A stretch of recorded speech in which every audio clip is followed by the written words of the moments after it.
오늘 말씀은 히브리서 8장 1절에서 13절까지 말씀입니다.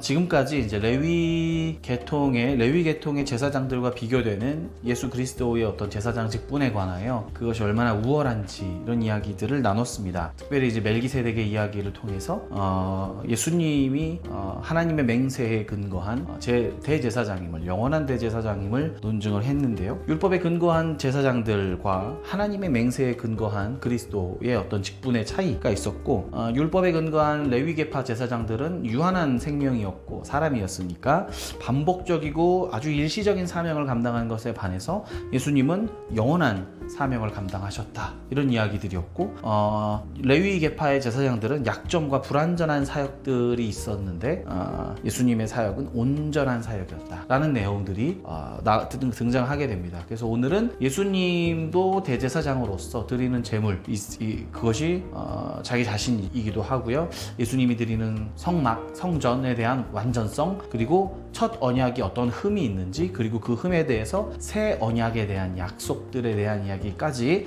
오늘 말씀을 통해서 한번 보도록 하겠습니다. 지금 우리가 하는 말의 요점은 이러한 대제사장이 우리에게 있다는 것이라. 그는 하늘에서 지극히 크신 이의 보좌 우편에 앉으셨으니 성소와 참 장막에서 섬기는 이시라. 이 장막은 주께서 세우신 것이요 사람이 세운 것이 아니니라. 대제사장마다 예물과 제사드림을 위하여 세운 자니 그러므로 그도 무엇인가 드릴 것이 있어야 할지니라. 예수께서 만일 땅에 계셨더라면 제사장이 되지 아니하셨을 것이니 이는 율법에 따라 예물을 드리는 제사장이 있음이라. 그들이 섬기는 것은 하늘에 있는 것의 모형과 그림자라. 모세가 장막을 지으려 할 때에 지시하심을 얻음과 같으니 이르시되 삼가 모든 것을 산에서 내게 보이던 본을 따라 지으라 하셨느니라. 그러나 이제 그는 더 아름다운 직분을 얻으셨으니 그는 더 좋은 약속으로 세우신 더 좋은 언약의 중보자시라. 저 첫 언약이 무흠하였더라면 둘째 것을 요구할 일이 없었으려니와 그들의 잘못을 지적하여 말씀하시되 주께서 이르시되 볼지어다 날이 이르리니 내가 이스라엘 집과 유다 집과 더불어 새 언약을 맺으리라. 또 주께서 이르시기를 이 언약은 내가 그들의 열조의 손을 잡고 애굽 땅에서 인도하여 내던 날에 그들과 맺은 언약과 같지 아니하도다. 그들은 내 언약 안에 머물러 있지 아니하므로 내가 그들을 돌보지 아니하였노라. 또 주께서 이르시되 그날 후에 내가 이스라엘 집과 맺을 언약은 이것이니 내 법을 그들의 생각에 두고 그들의 마음에 이것을 기록하리라. 나는 그들에게 하나님이 되고 그들은 내게 백성이 되리라. 또 각각 자기 나라 사람과 각각 자기 형제를 가르쳐 이르기를 주를 알라 하지 아니할 것은 그들이 작은 자로부터 큰 자까지 다 나를 알미라. 내가 그들의 불의를 긍휼히 여기고 그들의 죄를 다시 기억하지 아니하리라 하셨느니라. 새 언약이라 말씀하셨음에 첫 것은 낡아지게 하신 것이니 낡아지고 쇠하는 것은 없어져 가는 것이니라. 아멘. 8장 1절 말씀에 이렇게 시작합니다. 지금 우리가 하는 말의 요점은 이러한 대제사장이 우리에게 있다는 것이라, 이렇게 시작합니다. 완전한 대제사장이 우리에게 있다는 것입니다. 그러면 레위 계열의 그동안 제사장들은 완전하지 않았다, 이러한 대제사장이 아니다 라는 말이죠. 무슨 말이냐면 바로 앞에 있는 7장 28절에 율법은 약점을 가진 사람들을 제사장으로 세웠거니와, 약점을 가졌기 때문에 스스로 지성소에 들어갈 때에도 자기를 위해서 번제를 드려야 하는 대제사장이었죠. 율법 후에 하신 맹세의 말씀은 영원히 온전하게 되신 아들을 세우셨느니라. 율법 후에 하신 맹세의 말씀, 이 말씀이 무엇이냐면 아마 시편 110편을 가리켜 하는 말인 것 같습니다. 그 앞에 7장에서도 미리 인용되었던 말씀이죠. 여호와는 맹세하고 변하지 아니하시리라. 이르시기를 너는 멜기세덱의 서열을 따라 영원한 제사장이라 하셨도다. 여기서 너는 이란 말이 그리스도를 가리켜 하는 말씀이다 라기 때문에 이 맹세의 말씀, 하나님은 맹세하고 변하지 아니하시는데 이 맹세의 말씀이 예수님을 영원한 대제사장으로 세우셨다는 것입니다. 그러니 흠이 많은 율법, 흠이 많다는 것은 하나님의 뜻을 온전하게 전하지 못하는 율법의 어떤 한계죠. 율법 위에 근거를 두고 있는 레위 계열의 제사장들, 율법도 문제가 있고 이 사람도 문제가 있고 이들이 드리는 방식도 문제가 있고 이들이 드리는 성소도 문제가 있습니다. 추후에 또 나오겠지만, 그런데 예수님은 근거가 되신 것이 하나님의 맹세, 변하지 않는 하나님의 맹세였고 예수님도 온전하신 분이고 예수님의 사역도 온전한 사역이었죠. 그러니 훨씬 더 예수님께서 우월하신 사역이 되는 것입니다. 그래서 온전하게 되신 아들을 세우셨느니라. 이분이 우리의 대제사장이라는 겁니다. 3절 말씀이 이렇게 됩니다. 대제사장마다 예물과 제사 드림을 위하여 세운 자니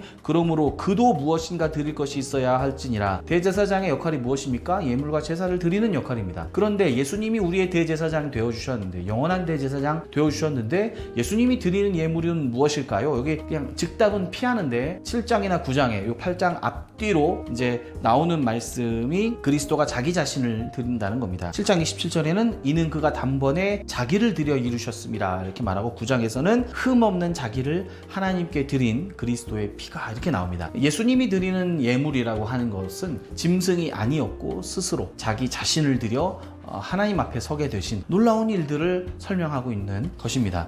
4절 말씀에 예수께서 만일 땅에 계셨더라면 이렇게 하고 진행되는 말씀이 있습니다. 땅에 계셨더라면 당연히 이 땅의 제사장이 되실 필요가 없으시죠. 이 땅에 율법을 따라 제사장이 있었으니까요. 근데 예수님은 율법이 근거가 아니라 하나님의 맹세, 멜기세덱의 반차를 쫓아 영원한 대제사장이 되는 하나님의 맹세에 근거하신 분이기 때문에 제사장이 될 필요가 없지요. 하지만 예수님은 땅에 있지 않고 하늘에 계신 분입니다. 그리스도가 대제사장의 직무를 감당하는 것은 하늘 아버지 앞에 하늘에서 감당하셨습니다. 땅의 성소는 그 모형일 뿐이고 그림자일 뿐이다 이렇게 말합니다. 이제 그러면서 구약의 말씀을 인용하죠. 모세가 시내산에서 너는 내가 보인 것대로 본대로 이 땅의 성막을 만들어라. 그 말은 무엇이냐면 진짜 성막은 하늘에 있고 이 땅에 있는 것은 모형에 불과할 것이다 라는 암시가 들어있다는 겁니다. 그 말씀 자체에. 여기서 뭐 다른 무슨 철학으로 넘어갈 수도 있지만 뭐 굳이 그렇게 할 필요는 없으시고요. 그냥 이 말씀에 따라서 하늘에 있는 진짜를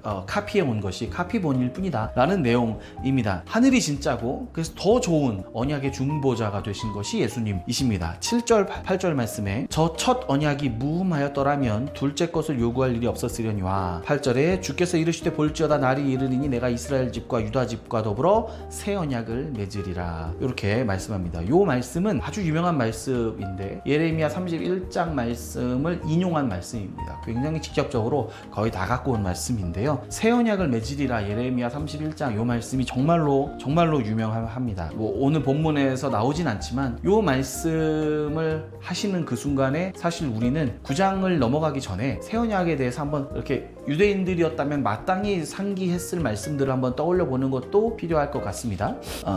새 언약은 어떤 언약이냐면요. 제가 보면 10절에서 12절 말씀에 이제 히브리서에 인용되어 있는데 내 법을 그들의 생각에 두고 그들의 마음에 이것을 기록하리라. 나는 그들에게 하나님이 되고 그들은 내게 백성이 되리라. 11절 그들이 작은 자로부터 큰 자까지 다 나를 알미라. 내가 그들의 불의를 긍휼히 여기고 그들의 죄를 다시 기억하지 아니하리라. 이 말씀입니다. 히브리서 8장 10절에서 12절 말씀은 예레미야서 31장의 말씀을 인용한 말씀입니다. 예레미야 선지자의 꿈이었죠. 하나님께 받은 말씀이었죠. 그가 받은 말씀은 무엇이냐면 이제 하나님의 율법이 어디 이렇게 책에 기록되고 돌판에 기록된 것이 아니라 사람의 마음에 기록되어서 누구나 다 하나님을 알고 있고 율법을 알고 있어서 그 말씀대로 살아가는 어떤 것을 꿈꾸었던 겁니다. 근데 오늘 본문에서 보시면 하나님의 법이 마음과 생각에 새겨지는 것을 예레미야는 노래하고 있습니다. 그런데 이거는 이제 하나님의 율법의 전달 방식, 하나님의 뜻이 어떻게 전달되는가. 아무래도 책이나 돌에 쓰여져 있으면 이것이 전달되는 과정 중에 오류가 있을 수 있고 우리가 제대로 이해 못할 수 있는데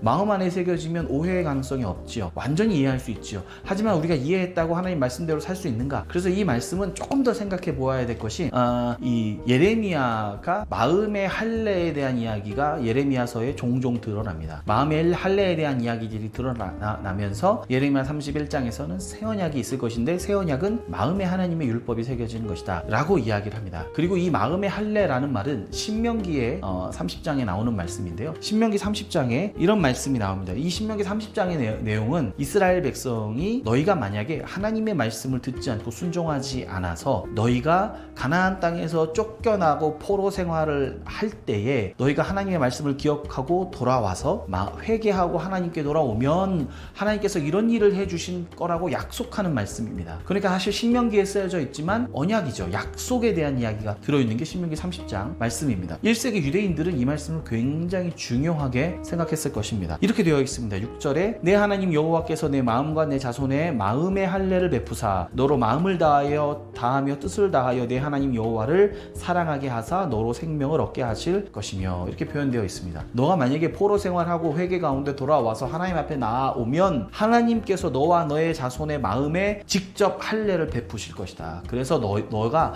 마음을 다해서 하나님을 사랑하게 만드실 것이다. 그래서 너로 생명을 얻게 할 것이다. 라는 것이 하나님의 약속의 말씀입니다. 정확하게 1세기 유대인들이 붙잡을 말씀이죠. 자기들이 죄를 짓고 역사 가운데 추방되어서 포로 생활을 하게 됩니다. 그리고 돌아와서 이스라엘 공동체를 재건했는데 이 이스라엘 공동체가 사실 완전히 재건된 상태가 아니었기 때문에 아수르의 침략을 받아서 또 바벨론의 침략을 받아서 쫓겨나가게 됐는데 돌아와서 자기 주권에 있는 나라를 건설해야 되냐? 그렇지는 않죠. 결과적으로는 예수님 시대까지 로마라고 하는 또는 헤롯이라고 하는 다른 힘 앞에 무릎을 꿇고 있는 상황이었기 때문에 이스라엘 나라가 언제 회복되는지가 그 당시 사람들이 너무너무 궁금했던 내용입니다. 그런데 왜 그들이 회복되지 못했는가? 이 말씀에 의지해서 우리가 마음을 다해 하나님께 돌아가면 하나님께서 우리와 우리 자손들의 마음에 할례를 베푸실 날이 올 거다라고 기대했다는 것입니다. 예레미야가 새 언약을 이야기하면서 하나님의 우리 마음 가운데 말씀을 새겨줄 것이다 얘기했고요. 에스겔 선지자는 36장에 새 마음, 새 영, 하나님이 다시 말하면 내 영을 너에게 부어주어서 새 마음을 주고 부드러운 마음을 주어서 너희가 하나님의 말씀에 하나님의 규례대로 따르도록 살게 할 것이다 라고 하는 약속의 말씀을 주셨거든. 그 약속이 무엇이냐면 결국에는 히브리서가 말하고자 하는 것은 이 새 언약은 예수님을 믿는 자들의 마음 가운데 오신 성령님으로써 이 약속이 이루어졌다 라고 보는 겁니다. 마음의 할례, 그 마음의 할례는 하나님을 사랑하는 마음을 갖게 하는 것이고 그러면 우리가 하나님 말씀대로 순종하게 되는 것. 오늘 본문에서는 이 앞에 구절 그냥 새 언약에 대한 강조점만 이야기하는데 유대인들은 이 말을 듣자마자 에스겔 36장, 신명기 30장 말씀들을 생각하면서 그렇지 이런 꿈들이 우리에게 있었지 라고 하고 생각을 했을 겁니다. 그래서 하나님을 누가 알아라 마라 가르칠 필요가 없는 세상을 꿈꿨습니다. 8장 13절 말씀에 새 언약이라 말씀하셨으며 첫 것은 낡아지게 하신 것이니 낡아지고 쇠하는 것은 없어져 가는 것이니라. 새 언약이라고 주님이 말씀하셨으니 이 말씀은 옛 언약, 그러니 첫 언약. 이 언약이 무엇이냐면 시내산에서의 언약이죠. 이 언약이 효력이 다해 없어지는 것이다 라고 이야기하고 있습니다. 시내산에서 맺은 언약, 그래서 너희가 내 백성이 되고 내가 너희의 하나님이 되리라 라고 말씀하신 그 언약, 너희가 율법을 잘 지키면, 너희가 이 제사의 규정대로 하나님 앞에 예배를 잘 드리면, 그러면 이러이러한 일이 일어날 것이다. 신명기에도 나오고 출애굽기에도 나오고 반복해서 나오는 이스라엘의 율법의 약속들이 있었는데 그 약속들이 없어질 것이다 라는 내용입니다. 이렇게 보면 새 언약은 어떤 분들은 이렇게 이해하시는 분이 있어요. 옛 언약, 구약이 율법이 실패했기 때문에 하나님이 급하게 급조해서 만들어낸 것이 새 언약이다 이렇게 생각하시는 분들이 있어요. 하나님이 원래 율법을 주셨는데 이스라엘 백성들이 도대체 이거를 감당할 수 없기 때문에 하나님께서 새 언약을 주신 것이다. 그렇지 않습니다. 하나님은 처음부터 새 언약을 갖고 계셨고 이 새 언약으로 가는 길에 율법은 꼭 필요한 과정이었습니다. 여기에 대해서 설명하자면 또 너무 길어지긴 하는데요. 그냥 이렇게 근거만 보자면 아담과 하와를 추방하시면서 어린 양을 잡아서 이렇게 주셨지요. 이거 예표가 되는 것이었으며 너의 하와의 자손이 뱀의 머리를 밟을 것이다 라고 했던 것도 원시복음으로서 남아 있습니다. 무슨 말이냐면 아직 율법이고 뭐고 주어지기 전에 하나님께서 이 죄를 지은 인간들에게 구원의 언약을 하실 첫 번째 말씀이 예수 그리스도에 대한 예표였고 그의 희생과 그로 인하여 우리가 수치를 가림받고 그가 승리하셔서 뱀의 머리를 밟는 것에 대해서 이미 말씀하셨습니다. 그들에게 율법을 주어서 율법대로 한번 살아보게 하자. 그런 것은 원래 처음부터 하나님의 계획이 있지는 않았습니다. 신명기에도 율법을 주고 얼마 되지도 않았는데 신명기에도 너희가 포로 가운데 회개하고 돌아올 때에 이러이러한 약속들이 일어날 것이다. 좀 전에 읽은 말씀 그런 언약들이 있었고 예레미야, 이사야, 에스겔 모두가 다 하나님의 복음의 꿈을 꾸었습니다. 그러니 죄를 깨닫고 마음의 성령께서 우리 가운데 함께 하시는 이 복음을 믿고 성령께서 우리 우리와 함께 하시는 이 놀라운 일들은 하나님이 태초에 계획하셨던 일이었고 하나님이 아브라함과 언약을 맺으면서도 이미 이 언약의 말씀을 내다보고 계셨던 것입니다. 하나님은 약속을 바꾸시는 분이 아니십니다. 해봤더니 안 되네, 다른 약속 줄게, 그렇게 하시는 분이 아닙니다. 처음부터 하나님은 새 언약을 주실 마음이 있었고 이 새 언약으로 가는 길에 꼭 필요한 말씀들이 구약의 말씀, 율법의 말씀들이었습니다. 그것을 통해서 이 모든 사람에게 복이 되는 일들이 예수님을 통해서, 예수님의 제자들을 통해서 이루어지게 되는 것입니다. 오늘 말씀을 묵상 질문을 통해 한번 정리해 보도록 하겠습니다. 이 땅은 성소조차 모형과 그림자에 불과합니다. 우리 가정, 가족, 재물, 명예, 소중한 모든 것도 마찬가지입니다. 그림자를 붙들고 살아가고 있는 것은 아닌지 돌아봅시다. 오늘 말씀에 인용된 성소조차 하늘의 것을 모방한 카피본에 불과한데 사실은 우리에 있는 우리 삶의 모든 대부분의 것들이 그런 것에 불과할 수 있겠다. 하나님과 함께하는 것이 진짜라면 나머지 모든 것은 가짜이고 허상일 가능성이 있지요. 우리가 혹시 가짜를 붙들고 살아가고 있는 것은 아닌가? 우리의 마음이 무엇 때문에 요동하고 있는가 돌아보시면 좋을 것 같습니다. 이 땅에 누리고 있는 모든 것들은 우리가 나그네로서 두고 가야 할 것들, 포기해야 될 것들입니다. 우리가 너무 이 땅에 집착하여 이 땅에서 우리의 터전을 이미 잡아놓는 것은 아닌가, 여기에 이미 내 터를 닦아놓고 나는 여기서 영원히 살 것처럼 살고 있는 것은 아닌가 돌아보시면 좋을 것 같습니다.